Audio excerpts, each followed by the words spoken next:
Welcome to another episode of the Football Analytics Show. My name is Ed Fang, your host, and on this episode, I am pumped to have Cynthia Frelund on the show.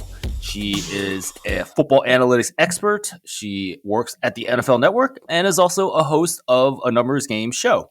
Cynthia, welcome to the show. Thank you so much for having me. I have been such a huge fan of you. I was trying to remember how many years now we've known each other. Time flies, my friend, but it's crazy. Like feels like yesterday, but I think it's like 5 or 6 years now.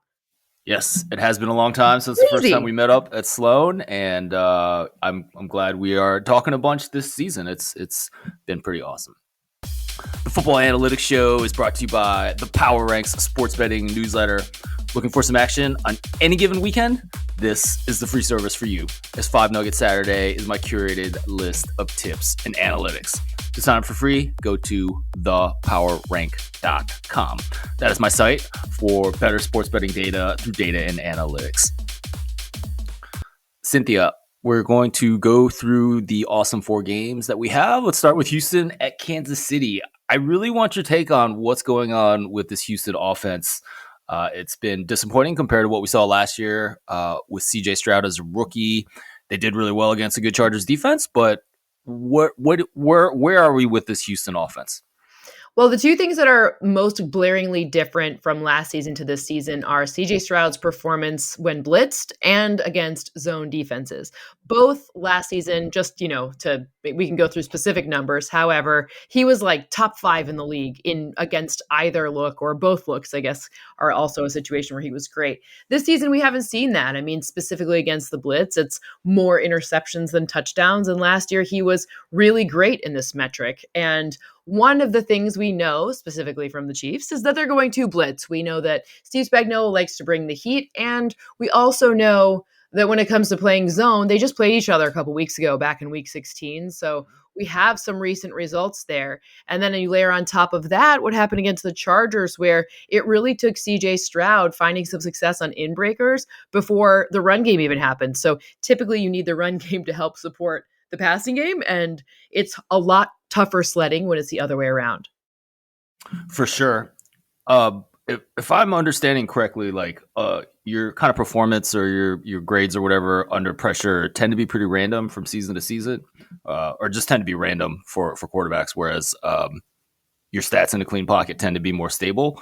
Do you think some of what we've seen with Stroud is that he kind of overperformed a little bit last year, now is underperforming a little bit this year, and so we can kind of expect better moving forward?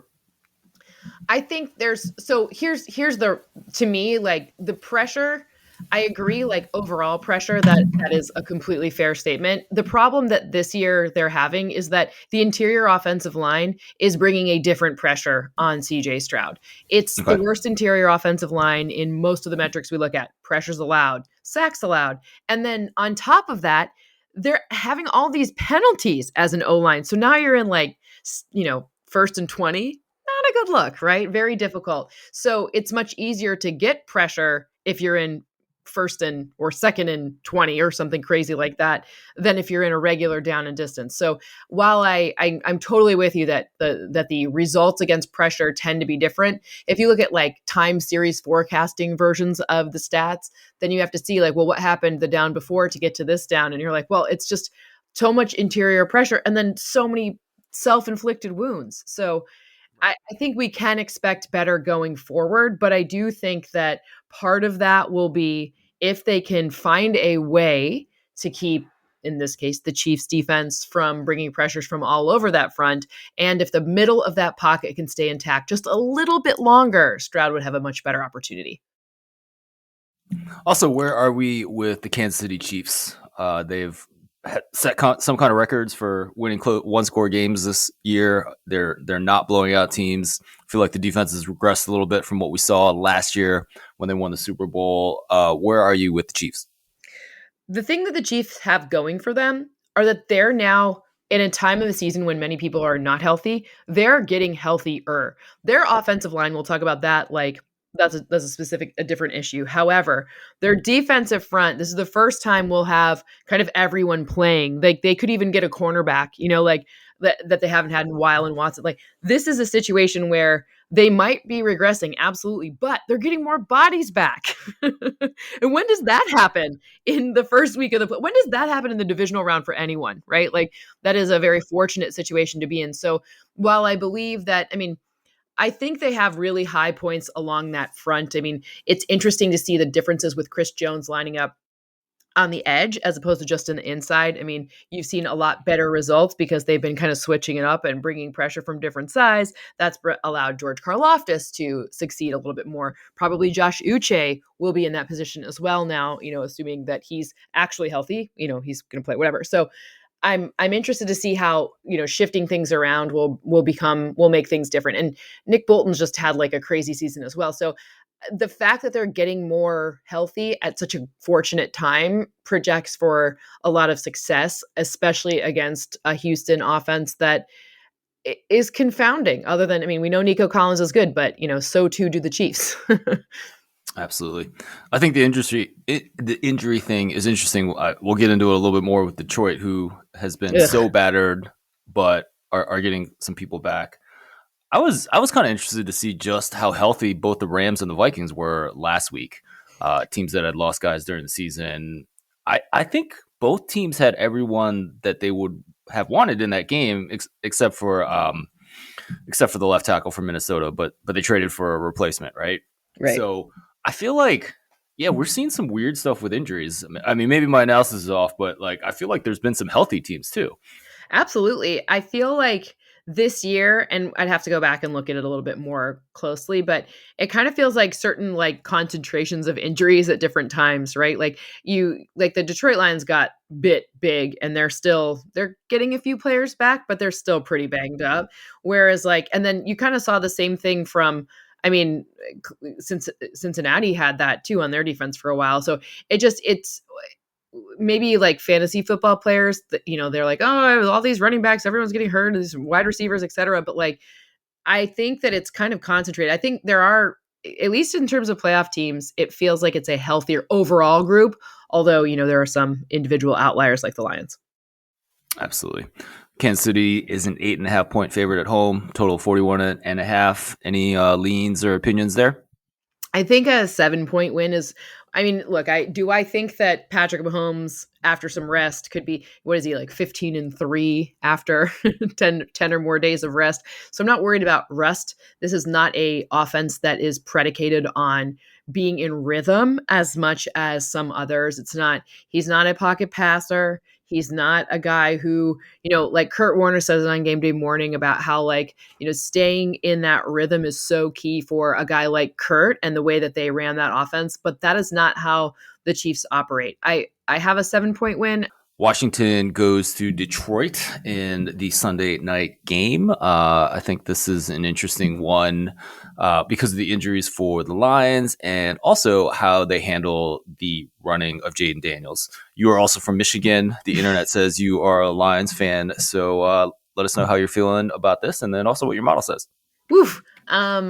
I'm feeling, I'm trying to remain grateful because there were many years when I was never stressed out in the postseason because it was like already on to the draft. So the stress, I'm trying to remember that like the stress is a good thing. We're lucky to have it, but no, I don't think there's any opponent that I would have wanted to face. So I'm always stressed, but it's good. I'm very glad to be getting David Montgomery back. It looks as though Terrion Arnold will be available as well, which is massively important because, the cornerback room is getting a little empty in there. Right. So getting the first round draft pick back is a really big deal. But I'm glad to see Kirby Joseph got his all-pro nod because I think that was a Pro Bowl snub. But that's right. Sense on that. Yeah, absolutely. What do you see in the opponent in Washington? Yeah, I think obviously Jaden Daniels is a very exceptional. There we go. That's English. Exceptional player. And I mean, obviously we know he's good at running. He, set a record for the highest completion percentage and the most rushing yards for a rookie quarterback in NFL history on it. But part of that is that he throws on the run. And that's where it's going to be really interesting. So if you look at how this offensive line lines up, they're actually the fifth widest formation. It's about, 7 yards. No one really cares about how wide it is. It's just the fifth widest. But what that does is it opens up the A gaps and the B gaps a lot more. So you're running on what is technically an inside run, even though it could be wider than a run that like a Brock Purdy goes to the outside because they condense their formation so much. So it opens up those lanes in a specific way. So if the Lions, who we know they're going to blitz, and they blitz on every down, they're not blitzing on, only third down or only first down, whatever it is, like you see some other teams, they're blitzing on every down. If they bring too much heat and Jaden Daniels gets past that first level, it's going to be challenging, especially with all of the injuries to the Lions. And we know they play a lot of man too. So it's man and it's blitz, and there are some blitz beaters and some man beaters that are at Jaden Daniels' disposal. For sure. Like what, I think Tampa Bay kind of had a little bit of a spy for Daniels last week. Would you kind of do that as well? Let Anzalone. Jack Campbell will be all over that man. Jack Campbell's assignment will be to have every single, like, he'll memorize his feet, he'll memorize his hips, he'll memorize his elbows, like whatever is going on, like that will be Jack Campbell. Like that is what he's doing right now. He is, looking at every angle that Jaden Daniels can run, which is incredible because his body control is absolutely ridiculous. And he will be, because Jack Campbell, I don't know if enough people talk about him nationally. I'm sure, Michigan, you hear a lot about him, but Yep. nationally, we probably don't talk enough about just how well this guy who, he wears the green dot, which means he has the communication, which means he's the quarterback of the defense, which means he's responsible for communicating a lot of what's going on. And a big deal, especially in that Minnesota game, was to communicate the things that he's seeing. And in this game, it will be just as big of a deal, just a different total style of quarterback. Right, for sure. What is your opinion like when you do let a guy like Campbell, shadow the quarterback? How does that affect your pass defense? Right. I kind of asked this because we're seeing this with some of the running quarterbacks in the college football playoff games as well. Riley Leonard was actually kind of held in check in terms of running, which wasn't good for me because I was rushing over, but was able to, throw the ball against a very good Penn State secondary. So, would you put the spy, and then how does that affect your pass defense? I would. I'm not Aaron Glenn, and I am nowhere near as talented as him. But I would spy Jaden Daniels because apart from Terry McLaurin, I don't think they have a consistent downfield threat that my safeties couldn't handle. I mean, Terry McLaurin's a great player. Let me be clear. I'm not in any way disparaging him, but it's a lot different task when there's Justin Jefferson, Jordan Addison, and TJ Hawkinson than when there's Zach Ertz and Terry McLaurin, and then, there De'Ami Brown. Okay. Like he gets some deep passes. Absolutely. But I don't think he's a down for down threat that you're like, ooh, got to figure out him in the same way you have to figure out like a Jordan Addison. So I would say the spy would be a great opportunity in this one, and then trust that secondary with those two awesome safeties to be able to handle anything that gets over your head. What does your model say about this one? I have a solid win. I feel like I need to like knock on something, or like, is there a rabbit's foot around here? I have the Lions winning. I have the Commanders keeping it a little bit closer. I think I have an 8-point win for the Commanders. I'm a very conservative modeler though, in large part because I have like a personal hatred towards like when we were watching, and it, again, I think a lot of the media companies do like incredible things. I work in a media company, but when you see models going from like 99.9% to the other team winning too often, like that should happen once in a bajillion handful. Right. For the in-game models. The in-game models. Like I'm just a little bit more of a conservative modeler. So we're good there, but give me that rabbit's foot, baby. Yeah, for sure. Let us move on to the Los Angeles Rams at Philadelphia. I think the Eagles are the better team here, certainly by the markets, but I do feel like this Rams has an upside that is very dangerous. So can Matthew Stafford and the Rams pull off the upset here? They can, Matthew Stafford, though, has had his worst results under pressure since at least 2018, which is not great. I mean, they've had a bunch of injuries along their O line.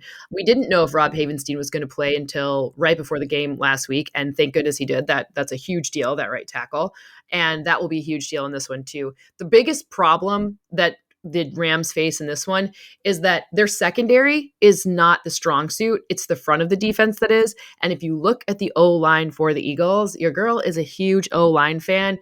And I just don't think they're going to be able to get that kind of push on Jalen Hurts, especially given that they run the ball so well and so much that it's just, I don't think they'll need in or excellent. It's boom ching. I think they'll be able to find it, throughout their whole offense.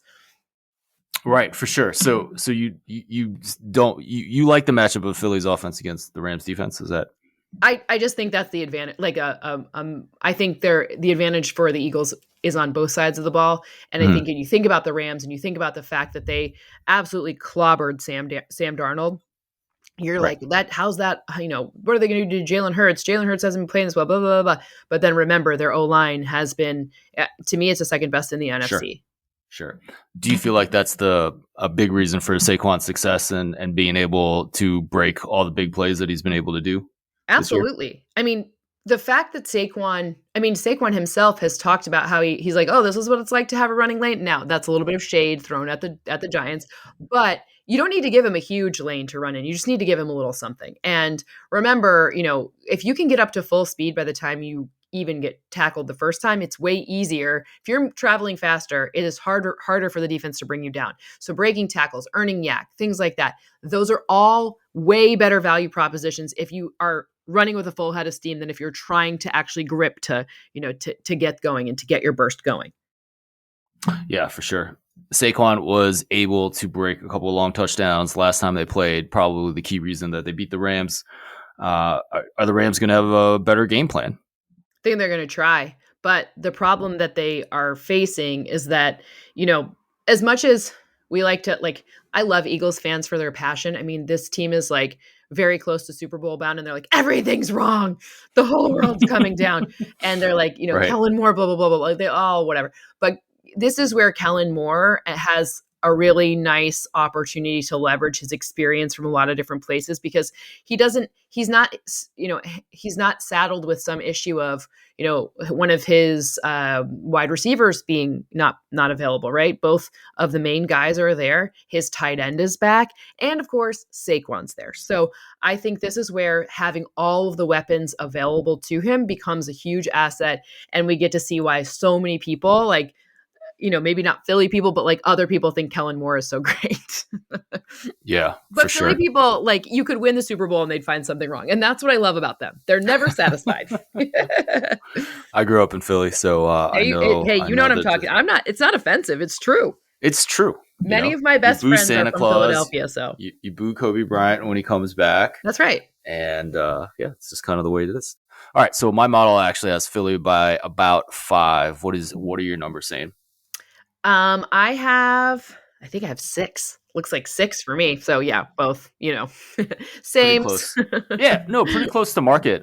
Do you feel like your model is actually pretty close to market a lot, or is it really trying to kind of be contrarian in some sense? Well, the funny part is I model on Monday nights, so I don't really, I guess I look at the lines, but they change a lot on Tuesdays anyways. So the difference is mine, people will say they're close to the lines, but here's the thing. It's all about how different you are. If I'm consistently if 1 point is significantly different in my model, then that's just how it sort of nets out, right? I don't need it to be 6 points different. I just need to know how I bracket it, right? I know if mine's 2 points different from a Vegas line, that can be pretty significant. Okay. Interesting. It's just, how different your, it's how your settings are, right? How is the, what does the outcome look like settings wise for you? Right, for sure. I would say my model tends to be more contrarian, right? 2 points, I'm not getting too excited about that. I often see games that are a little bit more, actually not this weekend. Interesting. Actually do not Do I not mean, love any I can spreads. jack up my volatility and to get directional. Like I play around with several different models kind of at the same time. And you remember I work on TV, right? So a lot of what I'm looking at is straight up. And so Sure. I Right. focus my energy and attention on getting straight up answers right Okay. because what you're measured on is what matters. And because I Right. get measured on my straight up picks, we're at 72% this year. So like Ooh, that nice. and yeah, it ended up being the right way to do it. But if I have a model that really focuses on totals or really focuses on ATS, I just tend to go with the one straight up because that's what I get measured on the most. That makes a ton of sense. Let's move on to Baltimore at Buffalo. The spread is very close in this game. We have Lamar Jackson. We have Josh Allen. I just feel like we have a potential for an all-time NFL classic in this game. Agreed. What do you see here in this game? The line I see is Baltimore and went by one. I mean, again, basically a pick 'em. I have Mm-hmm. Buffalo, and I have Buffalo by a little more than 1 point. So that's actually a Interesting. pretty significant difference in my model compared to others. I was surprised, if I'm very honest, I was a bit surprised by this, especially because I tend to in general I do all my models unbiased, but my bias was that I thought my model would pick the Ravens to win. I love how they switched Kyle Hamilton back to his like natural position. I love the results that happened. I mean, Dean Pease' influence and, really you can see that Dean Pease influence kind of resonate through this defense and how it's improved. And Kyle Van Noy being like, I love that, like, he's so old. I'm like, he's not old, whatever. But he's having a career season at, later in his career. So when I'm looking at this one and when I'm looking at what's different between the 35-10, you know, train wreck for the Bills that was week 4, there's a couple of things that are different. Number one, best O line in the AFC is the Bills, and Spencer Brown specifically the right tackle position. His improvement season over season has been really helpful, especially with Osiris Torrance next. Like those two have grown together very well this season, which has been a huge factor for James Cook, which has been a huge factor for any sort of shifts or anything they want to do, and of course for Josh Allen specifically to run or to throw on the run or to do anything that involves mobility and not create turnovers. So it's just that extra beat of no pressure that's helped limit the turnovers. And to me, that's the difference, because if Lamar Jackson and Derrick Henry get thrown off of their balance, and of course we saw Derrick Henry run roughshod last time, that will be how the Ravens totally win. But I think this defense is specifically, with Von Miller getting healthier towards the end of the season and being more effective, I think this defense is in a much better position to limit that in this go round. What are your numbers saying about Buffalo's pass defense? Because mine are, says it's not particularly good. Correct. Okay. Mine says basically the non-Christian Benford side of the field is Right. where you would like to throw the ball. So anywhere Christian Benford is, kind of stay away from that one. But other than Sure. that, you're fine.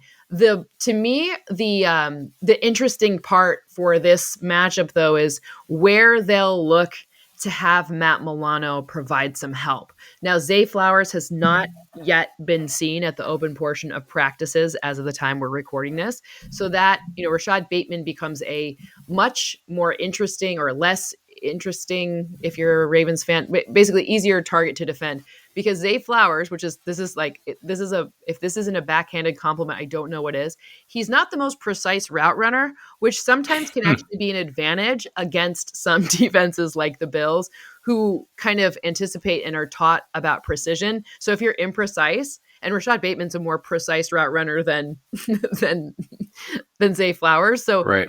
but that imprecision, we'll call it, can be beneficial if harnessed in the correct way. So how is it beneficial? Because if you're, I guess to simplify it, if your secondary is relying on, learning best practices, what Zay Flowers does is not what I would call a best practice. Right. So you just have Lamar frickin' Jackson throwing you the ball, so it doesn't really matter if you're not precise. Right. So there's some kind of randomness in how Zay Flowers runs his routes, and that can be, it's like a poker player, but I don't think he's trying. It's like a natural poker player. So Zay Flowers has been in the league, 2 years, right? And he's gotten more targets than anyone else on that team. Like, how do you do that as an imprecise route runner? we have Lamar Jackson, and basically you get close enough to where he needs to be. And I think that's where, if you really, to me, if you really want to make the case for how great Lamar Jackson is this season, that he should be the MVP, then you need to look at like where people have been that he's connected with throwing Right. the ball, and the fact that 60% of his O line was different at the beginning of the season, and he still was able to find and connect with people. Ridiculous. Yeah. Cynthia, let's talk in kind of off-season topic, but Yeah. Deion Sanders potentially going to the Dallas Cowboys and Jerry Jones. I feel like this is, I feel like Jerry Jones kind of wants the spotlight and wants people to talk about things, and this is, in some sense, an obvious move, right? What's your take? Like any head coach, I would say this about any head coach in any head coaching job.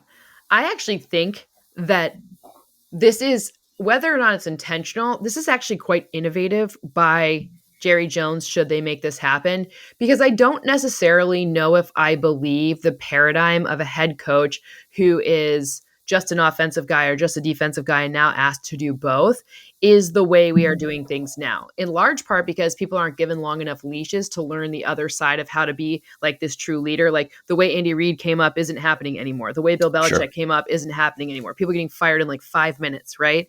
But I also think that Deion Sanders, if nothing else, has proven that he can surround himself with incredible people.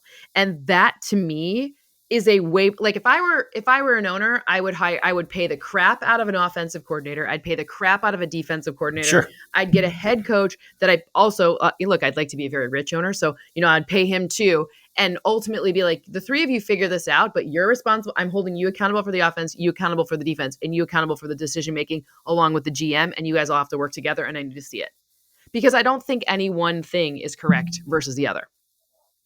Right. So you think this is a good move because Deion's I kind of do. going to be the CEO, but like also a football guy that commands as much respect as anyone in the entire business, right? Because of his past success as a player and a little bit of his success as a coach, right? And also his relatability factor. I used to work with Deion, and he can relate to like an old granny, which I know they're not playing football, but he can also relate to like a young kid. He's kind of, Michael Irvin and him are both two people who they're a little timeless with that. They're so they understand their craft so well, and their natural like wait, what is it? It's not what I say, it's what you hear. They're natural like empaths in that regard. And Deion is freaking fun. So is Irv, but like they're fun to be around, that you want to play hard for someone like that. Like the way I love Dan Campbell and the way a lot of Lions fans love Dan Campbell, he's not sitting there trying to tell Ben Johnson or Aaron Glenn what to do. Right? Right. He's sitting there trying, he knows his role. He's defined his role. He has defined the identity of the team. He reinforces that identity, and he keeps it so freaking consistent. Deion is that same way. He just has a different personality than Dan Campbell. For sure. And it's almost like Dan Campbell has kind of paved the way for Exactly. another CEO. It's a better structure. It's a way better structure, in my opinion. Just given the talent out there, because people don't get well-rounded upbringings. Look what happened when they asked Matt Patricia to do offensive stuff for the Patriots. Everyone was like, this is stupid. And you're like, well, you asked him to be a head coach and he was responsible for that. Like, how is it any stupider than that? Yeah, like Right. I don't Right. like that's an inconsistent argument. For sure. Yeah. And so, like with some of the other head coaching openings, like I mean, we still hear Ben Johnson talked about.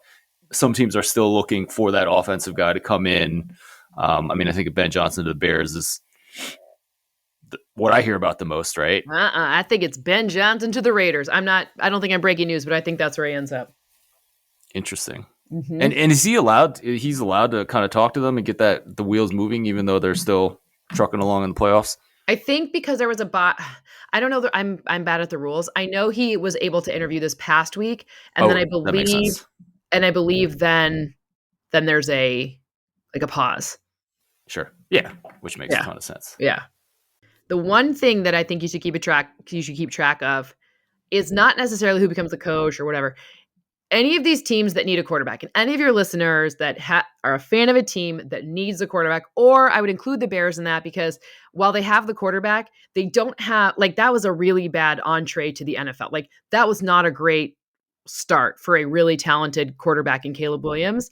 It's all about the helper, right? Look to see who's on the staff. Like CJ Stroud last year. Yeah, I know it's Bobby Slowick, but Gerard Johnson is the guy I would look to there in Houston to be part of what the success was last year. They changed his role a little bit this year, and look what happens. I think that like the quarterback connector. I need a better name for that, but it's not just the quarterback coach. It's like the one who helps them along. They have it in Denver. They have it, that is a key component to keeping everything working on pace. Mike Kafka did it for Patrick Mahomes. Mike Kafka played for Northwestern, did it for Patrick. Now he's the OC of the Giants, but whatever. You get what I'm saying. Like, and obviously he's not calling plays because that's Brian Daboll, but you see what I mean? Like who is that connector? That's the trick to, in my opinion, seeing if your quarterback has a real shot at being a great guy like first season. And they have it in Washington too, not just Cliff Kingsbury, but the whole staff there is aggregated around creating the situation to make Jaden Daniels so successful. If you are an outsider like myself, how do you know if there's like a quarterback guru connector person in an organization? That's a great question. I'll point them out more. You can, I'll be your source for that. I'll be your source for that. But, I think as we come along with it, it used to be like, did they go to Elite 11? That kind of like camp sort of mentality. But I don't think that's it anymore. I think it's more like, who's on the staff there? Do they have like a young quarterback that a former kind of backup guy that can help them out? Or, on staff, is there someone like Marcus Mariota really does help out, Jaden Daniels, et cetera? Like, what's the situation? But I'll point it out more because I think it is really one of the unsung kind of things that we don't talk about in football enough. Of course. Cynthia Frelund, thank you so much for your time. Please let everyone know where they can get all your good work. Yeah, so the NFL Network is where I mostly live, but also Numbers Game Show on YouTube is a lot of fun. It has numbers and a deeper dive into every single game and, some fun like, numbers, props, all of those things that you may need to know to get ready for the week. A Numbers Show is awesome. I had the privilege of being a guest on it. I definitely encourage everyone to go check that out as well. And you post clips on Instagram for sure, which is fun. Yep. Yeah. So you can kind of check out it, so it's easy to find. Awesome. Cynthia, thanks again for your time. Absolutely. Thanks for having me. You've been listening to the Football Analytics Show. My name is Ed Fang, your host. Just a quick reminder, you can grab my free sports betting newsletter. Check that out at thepowerrank.com. The next podcast is going to be a little bit different in that it will probably come at you sometime this weekend, and we'll probably talk some props on the national championship game. Look for that in your feed. Once again, my name is Ed Fang. Thanks again for listening.